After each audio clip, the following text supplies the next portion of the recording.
Assalamualaikum warahmatullahi wabarakatuh.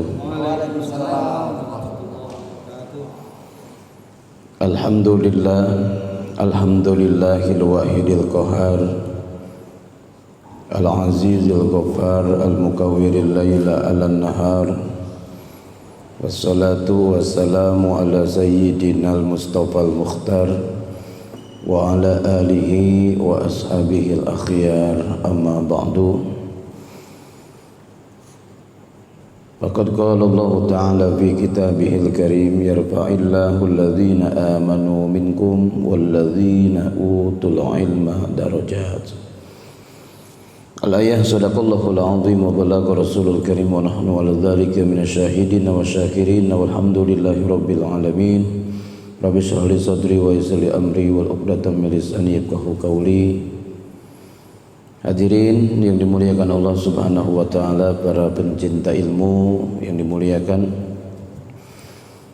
mari kita lanjutkan kajian kitab Wasfuriyah al-Musannif Syekh Al-Alamah Muhammad bin Abu Bakar.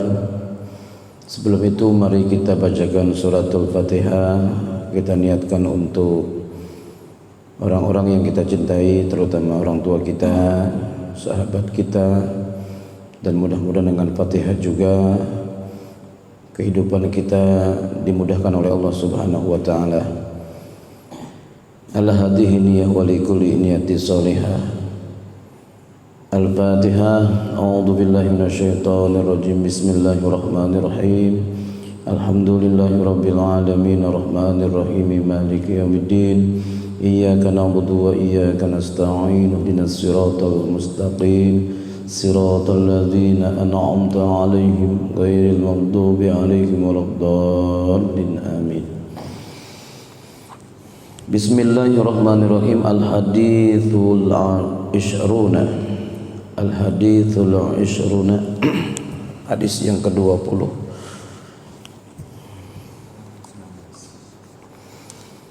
An Abdullah ibn Mas'ud, diriwayatkan dari Abdullah ibn Mas'ud radhiyallahu ta'ala anhu, mudah-mudahan memberikan keriduan siapa Allah anu maha tinggi Allah anhu ke Abdullah ibn Mas'ud, annan nabiyya alaihi salatu wassalamu, bahwasanya baginda Nabi Muhammad sallallahu alaihi wasallam qala, parantos ngucap, telah berkata Nabi kita. Hadis ini dari Abdullah bin Mas'ud, bahwa suatu hari Nabi kita bersabda, mengucapkan satu buah kalimat, peringatan, kalimat yang menjadikan motivasi juga introspeksi diri. Apa kata Nabi? Istahyu minallah. Istahyu minallah. Ini fi'il amr ya. Istahyu minallah. Kudu ngerasa malu, isin. Jadi haruslah merasa malu. Kita harus memiliki rasa malu. Bukan malu sama orang, bukan malu sama status kita, keadaan kita, melainkan malu minallah, yaitu malu dengan Allah Subhanahu wa ta'ala. Haqqal haya, malu yang dimaksud oleh baginda Rasul itu adalah malu yang sebenar-benarnya malu. Ya. Kalau kita merasa diri kita ini enggak sempurna terus malu sama orang, berarti belum disebut malu. Gitu. Lebaran kita enggak pakai baju baru nih, silaturahmi, malu. Itu tidak termasuk malu menurut Rasulullah. Jadi Nabi ini memerintahkan kita untuk malu itu bukan malu kepada makhluk. Di sini makhluk minallah. malu dari Allah, ya. Dengan haqqal haya, yaitu dengan sebenar-benarnya malu. Karena banyak orang yang tidak merasa malu dengan Allah, ya. Dengan korupsi, ya. Ini kan menunjukkan tidak adanya rasa malu kepada Allah. Ketika kita diawasi dengan CCTV saja di satu ruangan, kita jaga gerak-gerik kita. Kenapa? Karena kita tahu ada manusia yang melihat kita. Dengan manusia kita bisa merasa malu, tetapi kita tidak merasa malu dengan Allah. Padahal Allah itu maha melihat dan juga maha mendengar. Qala faqulna, maka berkata Ibnu Mas'ud radhiyallahu an, faqulna ya nabiyya, faqulna ya nabiyallahi.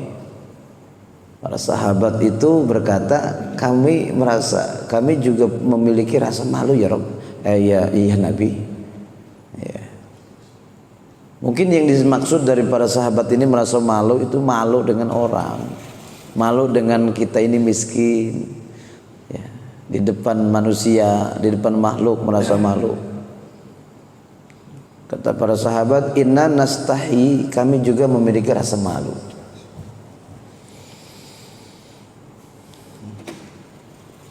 Qala, maka ngucap Kanjeng Nabi atau berkata Rasulullah sallallahu alaihi wasallam, laisa dzalika istihyaan.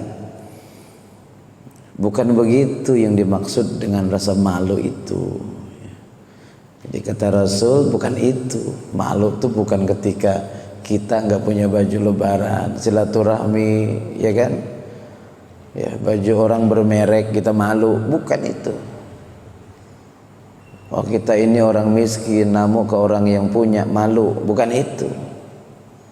Ya. Bukan malu dengan manusia.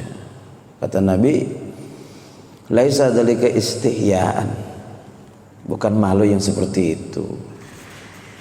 Walakin manistahya, melainkan orang yang memiliki rasa malu itu minallah, rasa malu dari Allah itu, kata Rasul, ya, haqqal haya, malu yang sebenar-benarnya, falyahfadir ra'sa wa ma hawa.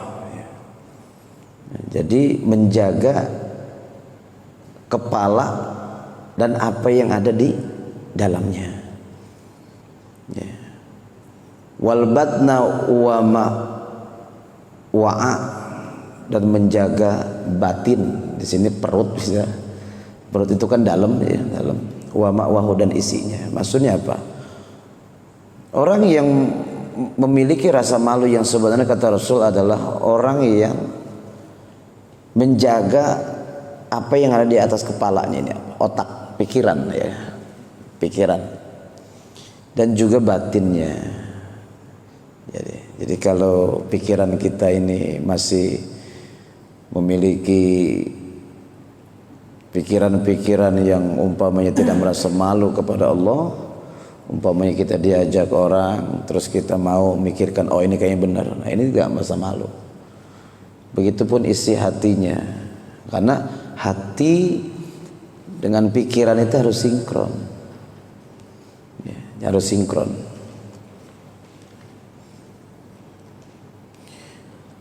Wal yadkuril mauta, orang yang malu pada Allah itu senantiasa selalu ingat dengan maut.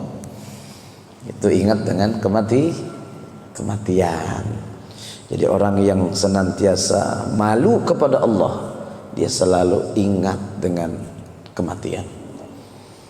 Ya, kalau orang ingat dengan kematian, dia akan ngumpulin bekal. Ya, kalau orang yang ingat dengan kematian, hidupnya ini akan terjaga, baik yang ada di atas kepalanya ataupun dalam hatinya. Hatinya dijaga, otaknya dijaga. Kadang-kadang orang malunya secara fisik, betul? Secara fisik aja, badannya aja. Ya. Karena Allah itu melihat hambanya itu bukan fisiknya. Innallaha la yanzuru ila ajsamikum wala ila suwarikum walakin yanqulu ila qulubikum. Allah itu tidak melihat potongan kita. Allah itu tidak melihat gaya kita, bentuk kita. Wala ila suwarikum walakin yanzuru ila qulubikum, melainkan Allah melihat isi hati kita.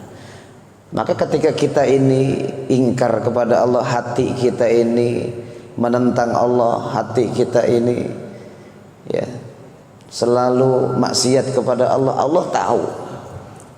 Kadang-kadang kita malu ini dalam bentuk fisik kita, status kita. Karena kita miskin, malu dengan yang kaya. Ketika kita bodoh, malu dengan yang pinter. Bukan itu yang disebut dengan malu. Mentang-mentang kita bawahan, malu kepada atasan. Mau ngomong kebenaran aja susah, takut dipecat urusannya. Bener nggak? Malu. Nah, jadi ketika para sahabat menjawab, inna nastahi ya Nabi, kami ini juga memiliki rasa malu. Ya, ternyata rasa malu itu nggak bisa diucapin. Kenapa? Karena ada di pikiran dan ada di hati. Karena Allah melihatnya bukan bentuk kita, fisik kita. Allah itu melihat hati kita. Maka cirinya orang yang senantiasa haqqal haya, memiliki rasa malu minallah dari Allah itu adalah wal yadkuril mauta, senantiasa ingat dengan mati. Kalau mau melakukan kayak begini dosa nih ya kan? Kalau melakukan kayak begitu nggak boleh nih. Jadi hati sama otak tuh sinkron. Kenapa? Malu kepada Allah. Tapi selama ini kan orang malu itu fisiknya, Pak. Ya kan? Pakai baju jelek, malu. Sama Allah sama bodoh kan begitu. Ya kan? Ketika orang itu miskin, malu. Enggak pede, ya kan? Jadi bukan itu yang dimaksud malu kepada Allah itu, melainkan mampu menjaga kepalanya dan isi kepalanya itu, dan juga batinnya yaitu hatinya itu dalam ibadah kepada Allah Subhanahu wa taala, dan diimplementasikan dengan selalu ingat dengan urusan mati. Ya, wal yadkuril mauta. Orang yang malu kepada Allah senantiasa selalu ingat dengan mati.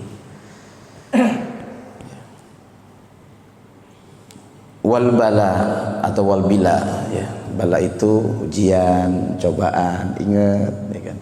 Ketika kita diuji, harusnya kita itu mikir. Bukan ketika kita diuji dan musibah itu cuma itu kan ujian. Kita ucap dengan kata-kata, padahal Allah sedang memperingatkan kepada kita. Ya, mati itu musibah kecil. Ya. Hilang harta kita itu musibah kecil. Habis harta kita itu musibah kecil. Musibah yang besar itu ketika iman kita hilang. Ketika iman kita itu hilang, itu musibah gede, musibah besar itu. Ketika kita nggak punya iman. Kalau kita nggak punya iman, miskin kita di hadapan Allah. Apapun bisa dilakuin. Yang halal jadi haram. Ya. Yang haram remeng-remeng. Kenapa kita nggak merasa malu kepada Allah Subhanahu wa taala? Wa man aradal akhirata taraka zinatal hayatid dunya. Dan orang yang malu itu adalah orang yang menghendaki akhirat. Ya, jadi pikiran sama hatinya itu ya, cinta rindu dengan akhirat. Ya.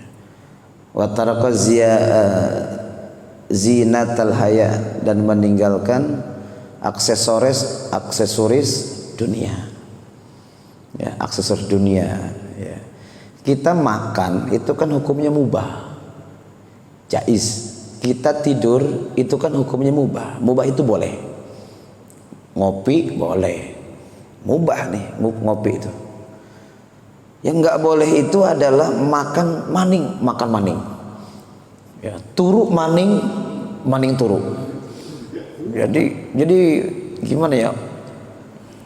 Over naum. Ya. Ini nggak boleh nih. Sedangkan kita ingin mendapatkan kangen dengan akhirat, tetapi cinta betul dengan dunia. Makan itu jaiz, ya boleh, mubah, ya makan itu mubah, bolehlah, ya tapi jangan makan terus, ya kan sedikit makan. Tidur boleh, ya kan? Siapa yang enggak boleh tidur? Bahkan tidurnya kita kan sudah diatur itu. Ya, ada yang namanya ailula, goilula, ya kan, koilula, ada juga failula. Ya, jangan kita tidur habis subuh. Ini kan akan mewariskan pikun, punya utang lupa. Nah ini bahaya kan, punya utang lupa. Kenapa? Sering tidur subuh. Ada juga di waktu duha, ini goilulah ini. Ini akan mewariskan kemiskinan waktu duha. Jangan tidur di waktu itu, ya kan? Jangan rutin maksudnya. Kalau ngantuk betul ya, itu kan mudarat ya. Karena kita juga perlu istirahat. Semuanya itu lah. Ada ailulah, goilulah, failulah, koilulah, lah. Kenapa? Lelah. Karena memang orang tidur tuh lelah, benar kan? Yang boleh itu adalah siang itu qailulah, itu boleh. Tidur habis zuhur, ya kan, menjelang asar. Jangan habis asar, nggak boleh. Apalagi habis maghrib, itu akan menimbulkan fitnah. Kalau habis asar, tidur habis asar, ini akan mewariskan kurangnya kekebalan tubuh. Jadi sering lemah badan kita ini. Karena di waktu itu ada rahasia yang tersembunyi, ya. Bahkan dilarang oleh Rasulullah tidur setelah asar. Kekebalan tubuhnya menurun, tapi emosinya naik. Biasanya rumah tangga tuh cekcok di waktu itu. Kenapa? Suaminya tidur, ya dibangunin marah, ya kan? Padahal memang bukan waktunya. Gitu. Ya. Wa asarul akhirata, dan memilih akhirat alal ula, aula, atas dunia. Alal ula, ya. Kan ada firman Allah dalam Quran, wal akhiratu khairul laka minal ula. Jadi memilih akhirat dibanding dunia. Kadang-kadang banyak orang memilih dunia dibanding akhirat. Walaupun memang memilih akhirat itu berat. Memilih akhirat itu berat. Padahal tujuan kita, akhirat itu tujuan kita. Dengan adanya kita di dunia ini, ya, padahal hakikatnya kita itu akan menuju akhirat. Semuanya akan ke sana. Yang kaya ke sana, tujuannya sama. Yang miskin juga ke sana. Cuma kadang-kadang orang banyak lebih memilih dunia, ya, menjadi tujuan utama, sehingga lupa dengan urusan akhirat. Maka orang semacam ini adalah golongan orang-orang yang memilih dunia sebagai tujuannya, berarti tidak merasa malu dengan Allah Subhanahu wa ta'ala. Padahal Allah itu yang memiliki dunia, Allah itu yang memiliki akhirat, Allah yang memiliki hidup, dan Allah juga yang memiliki mati. Hadirin yang dimuliakan Allah Subhanahu wa ta'ala, faman fa'ala dzalika faqad istahya minallah. Maka barang siapa yang melakukan itu semua yang tadi disebut, ya kan? Yang tadi disebut. Apa yang disebut tadi? Ya, menjaga pikiran, hati, terus apa lagi? Mengingat kematian, ya, terus menginginkan akhirat, ya, meninggalkan aksesoris dunia, bukan hubud dunia. Hubud dunia itu apa? Mazada minal hajat. Ya, mazada minal hajat. Jadi hubud dunia itu mazada minal hajat. Semua kita punya hajat, keperluan. Ya, tapi kadang-kadang kita lebih dari kebutuhan kita itu, sehingga khawatir kita termasuk orang yang hubud dunia. Kita tahu bahwa kebutuhan manusia itu ada 3, ya, ada primer, sekunder, tersier. Ada yang namanya primer, itu kan ada 3, pangan, papan, sandang. Ya, papan itu rumah, kita butuh tempat tinggal. Itu bukan hubud dunia, karena emang butuh kita. Waalaikumsalam. Memang kita butuh dengan tempat tinggal. Papan itu bukan kita punya rumah, wah ini hubud dunia, bukan, kebutuhan, hajat. Ya. Kita juga perlu sandang. Sandang itu pakaian. Bukan kita pakai pakaian terus dikatakan hubud dunia, tidak. Selama itu kategori kebutuhan, ya, maka sah-sah saja. Contoh handphone. Handphone itu kan udah hajat sekarang. Coba-coba bapak pergi nggak bawa handphone, cariin bini, ini nggak pulang-pulang kemana? Udah kebutuhan, bener. Ya. Kita ketika pulang kampung naik pesawat bukan gaya-gaya, betul. Oh gaya, jangan mau gaya. Memang udah kebutuhan, nggak mungkin naik ojek.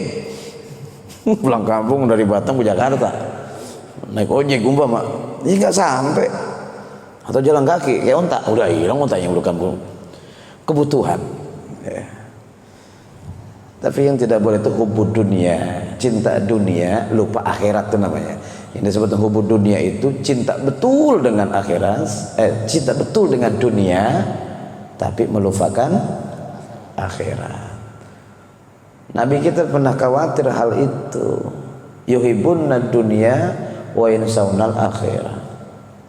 Umatku kelak nanti begitu cinta dengan urusan dunia, dikala cintanya dengan urusan dunia, wa yansawnal akhirah, mereka lupa dengan urusan akhirat. Makanya kita ngaji ini kan dalam rangka thalabul ilmi, ya. Thalabul ilmi, ya, itu mengarah kepada, ya, cinta kepada akhirat.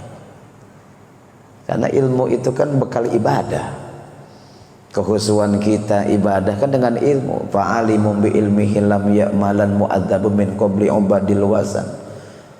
Bahkan bait selanjutnya kata Ahmad Rusan Asy-Syafi'i dalam matan Zubad karangan Ahmad Rusan Asy-Syafi'i, wa kullu man bi ghairi ilmi ya'malu a'maluhu mardudatul la tuqbalu. Tiap-tiap orang yang beribadah tanpa ilmu, a'maluhu mardudatul la tuqbalu. Ibadahnya walaupun hebat kelihatannya, nggak pakai ilmu, mardudatul la tuqbalu, tidak diterima, ditolak oleh Allah. Jadi thalabul ilmi ini jembatan proses kita cinta dengan akhirat. Ya, karena duduknya saja udah ibadah. Ya, baiklah ya.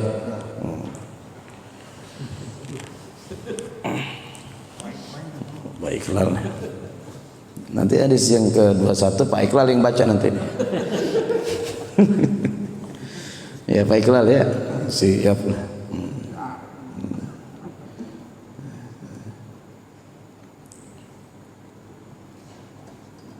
Faman fa'ala dzalika faqad istahya, maka barang siapa yang melakukan itu maksudnya itu alladzi madkur, ya, yang tadi disebut tadi, faqad istahya, maka benar-benar merasa malu minallahi, dari Allah Ta'ala, anu maha luhur Allah, haqqal haya, malu yang sebenar-benarnya. Kalau orang masih tidak ingat mati itu belum merasa malu kepada Allah. Karena orang yang ingat mati itu dia akan sadar dengan dirinya dari mana, sedang di mana, dan akan kemana. Kalau orang yang nggak pernah ingat mati, dia merasa ada di dunia aja, nggak lupa pulang, kayak Bang Toib. Saya yakin yang hadir di sini kalau masih punya kampung pasti pengen pulang, bener nggak? Pasti, karena dana cekak aja ya kan. pengen pulang kampung, betul? Nah, pengen pulang kampung. Begitupun kita. Kenapa kita pulang ke akhirat itu takut? Padahal yang namanya pulang itu kan indah, betul nggak? Bapak umpamanya dulu sekolah, pelajaran yang paling kurang disuka itu umpama matematika. Kalau sudah nggak suka, sama gurunya pun nggak suka kadang-kadang. Ada pengumuman, gurunya libur dan seluruh anak boleh pulang. Seneng nggak kira-kira? Seneng. Ya, kenapa seneng? Pulang. Kenapa ketika kita diundang oleh Allah disebut dengan al-maut, disuruh pulang oleh Allah nggak mau? Betah benar di dunia. Ada nggak siswa yang betah di sekolah? Seluruh anak-anak pulang karena guru hari ini rapat. Nggak mau pak, saya di sekolah aja. Saya yakin itu bukan siswa yang punya rumah, tapi anaknya penjaga sekolah. Ya. Jadi ingat mati ini salah satu daripada rasa malu kita kepada Allah. Memilih dunia dibanding akhirat, inilah ciri daripada seseorang tidak merasa malu kepada Allah Subhanahu wa taala, karena dia harus paham dunia milik Allah, akhirat juga punya Allah, hidup punya Allah, mati juga milik Allah. Tsumma qala an-nabiyyu alaihi salatu wassalam, selanjutnya ngucap tuluy ngandika an-nabi sa kanjeng nabi alaihi, moga tetap ke kanjeng nabi as-salatu wassalamu, al-haya'u minal imani, ari sifat haya, sifat isin era boga kemalu, minal imani kita sebagian tina iman. Al-imanu wa al-haya'u wal imanu korona jami'a. Faida rofi al-akhir, apabila salah satunya hilang maka hilang yang lain. Gimana tuh? Ya, al-haya'u wal imanu korona jami'ah. Ya. Malu dengan iman itu satu paket. Korona jami'ah, harus berjalan bersama, bergandengan. Apabila salah satunya hilang, rofi al-akhir, maka yang lain juga bisa hilang. Iman hilang, pasti malu juga hilang. Ya. Malu hilang, iman juga hilang. Jadi salah iman sama rasa malu itu korona jami'ah. Jadi saling bergandengan. Jadi nggak bisa dipisahin. Oleh karena itu al-haya'u minal iman. Rasa malu di sini adalah malu kepada Allah, bukan malu kepada orang.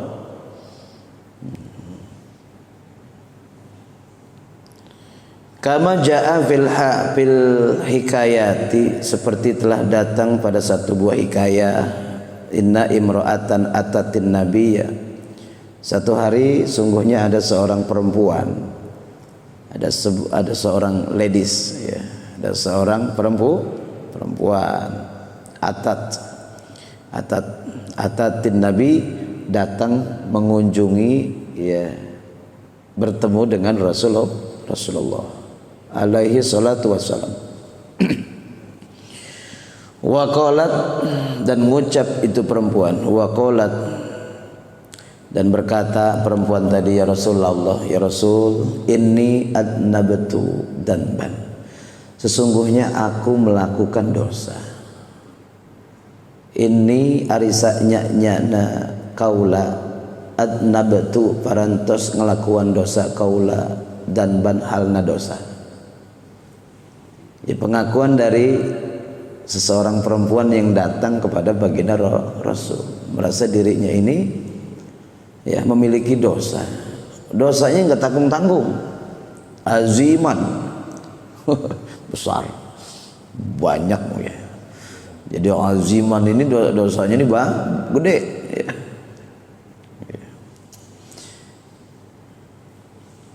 pada wani ya Rasul, pada wani itu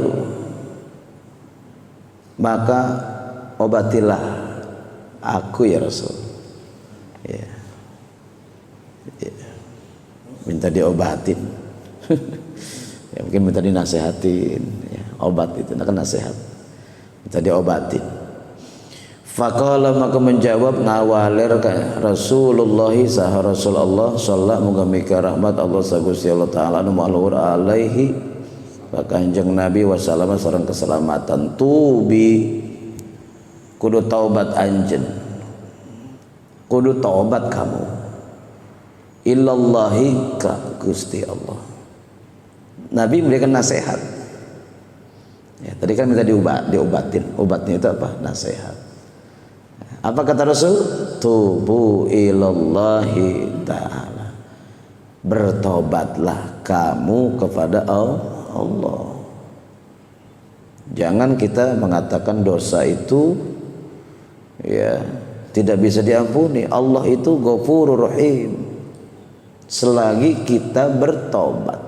Taubat itu kan kembali, taba ya tubu taubatan, kembali ilallah, kembali kepada Allah. Jangan pesimis, optimis dari rahmat Allah.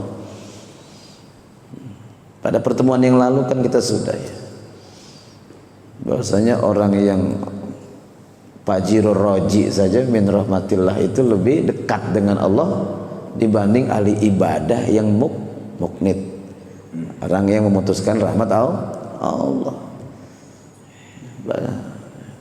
Bahkan kata Hujatul Islam Imam Al-Ghazali, la kabair ma'al istimrar wala la sagair ma'al istimrar wala kabair ma'al istighfar. Ya, la sagair, tidak ada dosa kecil itu ma'al istimrar, kalau dilakukan rutin terus menerus, hobi ya. Wala kabair ma'al istighfar, tidak ada dosa besar itu kalau tiap hari digempur dengan istighfar ya.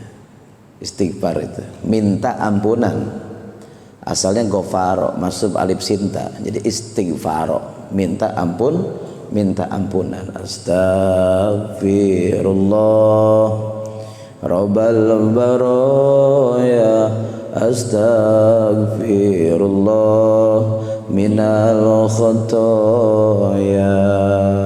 Gitu. Demikian, mudah-mudahan ada manfaatnya. Wallahu a'lam bishawab. Assalamualaikum warahmatullahi wabarakatuh.